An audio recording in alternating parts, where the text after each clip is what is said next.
वर्ष 1947 अगस्त का महीना। देश के बंटवारे पर मुहर लग चुकी थी।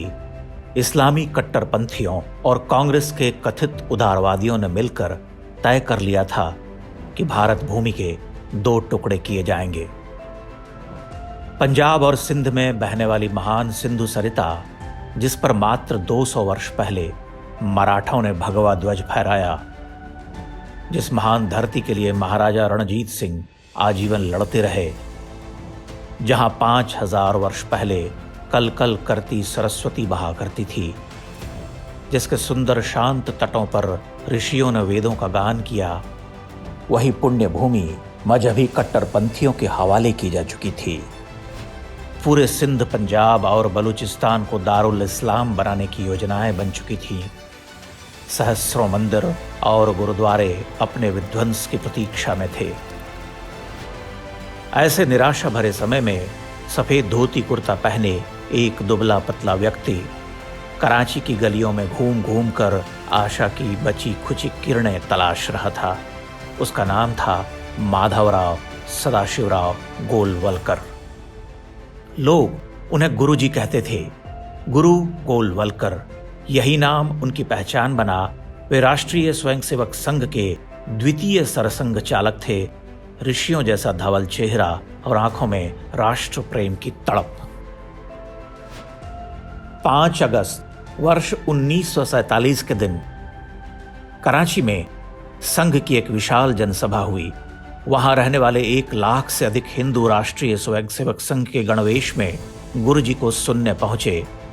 सभा में कई ऐसे लोग थे जिनकी आंखें खुल चुकी थीं कि कांग्रेस ने उनसे कितना बड़ा छल किया है, लेकिन तब तक बहुत देर हो चुकी थी।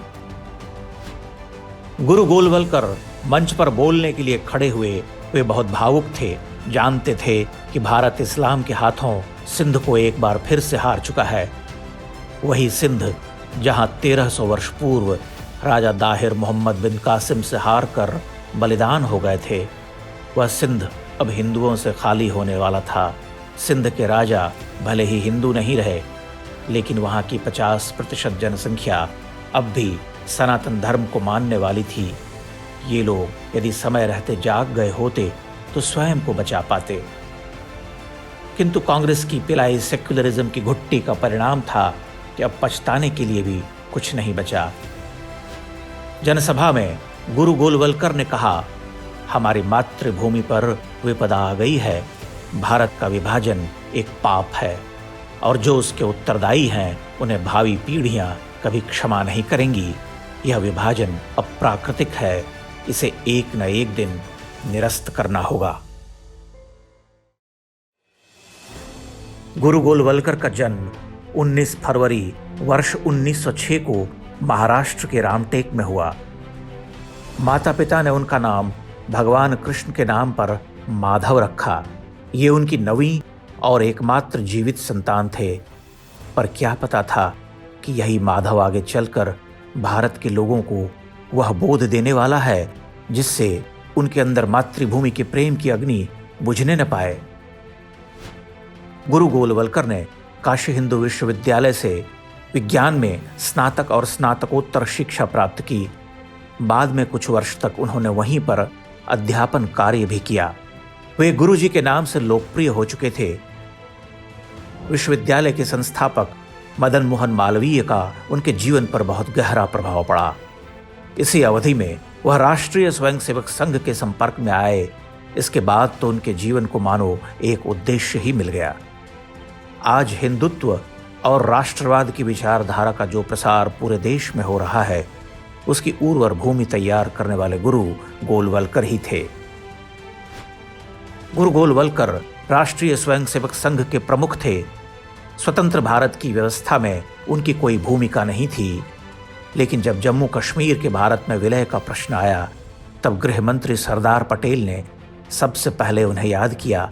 सरदार पटेल के अनुरोध पर गुरु गोलवलकर कश्मीर के राजा हरि सिंह से मिले, उन्हें भारत में विलय के लिए सहमत कराया। आप कल्पना कर सकते हैं कि गुरु गोलवलकर नहीं होते तो संभवतः जम्मू कश्मीर भी पाकिस्तान बन चुका होता। 30 जनवरी वर्ष 1948 को गांधी जी की हत्या हो गई। जवाहरलाल नेहरू इसी अवसर की ताक में थे। आरएसएस पर प्रतिबंध लगा दिया गया और गुरु गोलवलकर को जेल भेज दिया गया। जेल जाते हुए उन्होंने कहा, संदेह के बादल शीघ्र ही छटेंगे और हम निष्कलंक बाहर आएंगे। गुरु गोलवलकर के विरुद्ध कोई प्रमाण नहीं मिला, उन्हें जेल से रिहा करना पड़ा। लेकिन नेहरूवादी व्यवस्था ने गुरु गोलवलकर पर हमले जारी रखे। उन्हें मुस्लिम विरोधी और वर्ण व्यवस्था का समर्थक कहकर प्रचारित किया गया। वर्ष 1973 में गुरु गोलवलकर के निधन के बाद महाराष्ट्र के सांगली में हुए एक कार्यक्रम में अटल बिहारी वाजपेयी ने इन आरोपों को लेकर जो कुछ कहा था उसे अवश्य सुनना चाहिए। राष्ट्रीय स्वयंसेवक संघ के कार्य में भेद के लिए स्थान नहीं। हमारे पड़ोस में बैठकर कौन भोजन कर रहा है इसका भी हमें पता नहीं यानी नाम का पता है, उसके ग्राम का पता है, वो किस शाखा का स्वयंसेवक है इसका पता है, मगर वो किस कुल में पैदा हुआ है, किस जाति में पैदा हुआ है ये पता नहीं। महात्मा गांधी जी भी संत शिविर में आए थे, कहने लगे यहां कोई भेदभाव नहीं है, कोई भेदभाव नहीं। लेकिन जब समाज रचना की चर्चा होती थी तो परम पूजनीय गुरु जी कहते थे, प्राचीन काल में हमने एक ऐसी व्यवस्था की रचना की थी, ऐसी व्यवस्था बनाई थी जिसमें अलग अलग कामों का विभाजन था। वो व्यवस्था परकीय आक्रमण के काल में हमारे लिए उपयोगी साबित हुई, लेकिन कालक्रम से उसमें दोष भी आ गए। आज तो अलग अलग वर्ण नहीं है, सबका एक ही वर्ण है। और वो कहते थे ऊंच नीच समाप्त होना चाहिए, छुआछूत के लिए कोई स्थान नहीं है। गुरु गोलवलकर के विरुद्ध दुष्प्रचार का काम आज भी जारी है। वो आज भी उन शक्तियों की आंखों में खटकते हैं जो भारत को लूटने और बांटने में जुटी हुई हैं। गुरु गोलवलकर के भाषण संग्रह बंच ऑफ थॉट्स को लेकर इसी तरह झूठ फैलाए गए और कांग्रेसी वामपंथी मीडिया ने उसे जस का तस दिखाया, बिना तथ्यों की कोई जांच या फैक्ट चेक किए। कांग्रेस और वामपंथी दल ही नहीं, पाकिस्तान के लिए भी गुरु गोलवलकर एक खलनायक हैं। अब आप स्वयं तय कीजिए कि इन तीनों की शत्रुता के कारणों में क्या समानताएं हैं। गुरु गोलवलकर वर्ष 1940 से 1973 तक राष्ट्रीय स्वयंसेवक संघ के प्रमुख रहे। इन 33 वर्षों के दौरान हर वर्ष 2 बार पूरे भारत की परिक्रमा कर डालते थे। नरेंद्र मोदी ने अपनी पुस्तक ज्योतिपुंज में लिखा है कि 33 वर्षों तक अखंड परिभ्रमण करना कोई छोटी मोटी बात नहीं। उन्हें कौन सी बीमारी नहीं हुई होगी? क्या रास्ते में उनकी गाड़ी खराब नहीं हुई होगी? उनके विराम के समय में देरी नहीं हुई होगी? बुखार, ठंड लगना, धूप, छांव, वातावरण का परिवर्तन, क्या कुछ भी उनके आड़े नहीं आया होगा? न जाने कितनी कितनी मुसीबतों का सामना करना पड़ा होगा, लेकिन पूज्य गुरुजी ने जीवन में किसी भी तरह की अपेक्षा रखे बिना संपूर्ण समर्पण की भावना चरितार्थ करने का प्रण किया था। गुरु गोलवलकर से एक बार किसी ने पूछा, आपका निवास स्थान कहाँ है? उन्होंने सहज भाव से उत्तर दिया, ट्रेन का डिब्बा। 33 वर्षों तक ट्रेन का डिब्बा ही उनका निवास बना रहा। इस दौरान उन्हें कैंसर हो गया, फिर भी वे रुके नहीं। उनकी यात्राएं अविराम चलती रहीं। देश भर में यात्राएं करके उन्होंने राष्ट्रीय स्वयंसेवक संघ का वह संगठन खड़ा किया जिसके दम पर आज भारतीय जनता पार्टी सत्ता में है। गुरु गोलवलकर ने ही संघ के अंदर ऐसे ढेरों आनुषांगिक संगठन खड़े किए जो आज अलग अलग क्षेत्रों में अपना काम कर रहे हैं। इनमें विश्व हिंदू परिषद, अखिल भारतीय विद्यार्थी परिषद, भारतीय किसान संघ और भारतीय मजदूर संघ जैसे संगठन हैं। कार्य करते करते कभी भ्रम हो जाता है कि चारों ओर के कोलाहल में मेरी क्षीण वाणी कौन सुनेगा। यह धारणा व्यर्थ है।